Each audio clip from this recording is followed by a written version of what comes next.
Good morning. In 1975, in his book Life After Life, Raymond Moody coined the term near-death experience, or NDE, to describe an out-of-body spiritual encounter during brief clinical death. NDE is also used to describe a brush with death without the out-of-body component.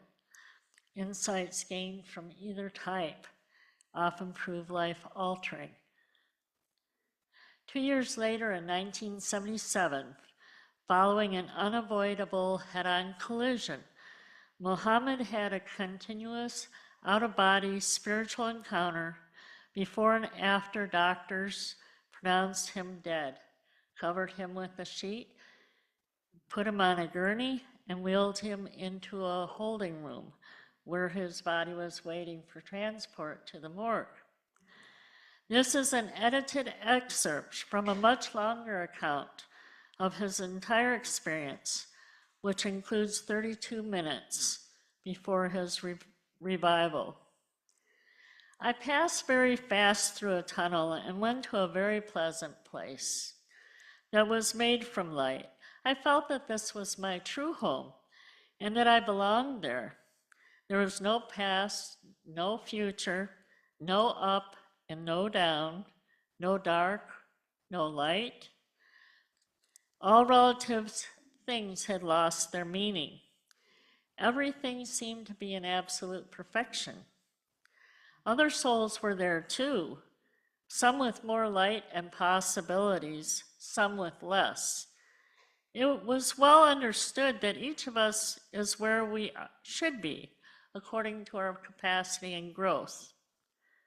In due time, Muhammad acknowledges the divinity of the being who accompanies him throughout his entire NDE. He was an amazing, divine, human-like figure who radiated lots of love and light. Instantly, I fell in love with this holy and immensely beautiful presence. I realized that he was always with me throughout my life. He is my guide. He showed me scenes that formed in front of my eyes like a movie. One example during my life review was when I was a little kid. We were traveling by car and had stopped somewhere along the way. There was a river not far from the road, and I was asked to bring some water in a bucket. On the way back, I felt that the bucket was way too heavy for me.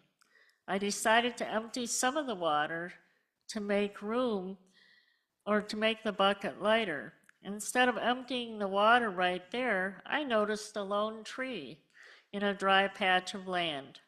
I went out of my way to that tree and emptied some of the water at its base. I even waited a few seconds to make sure that the water was absorbed. In my life review, I received such applause and joy for the simple act.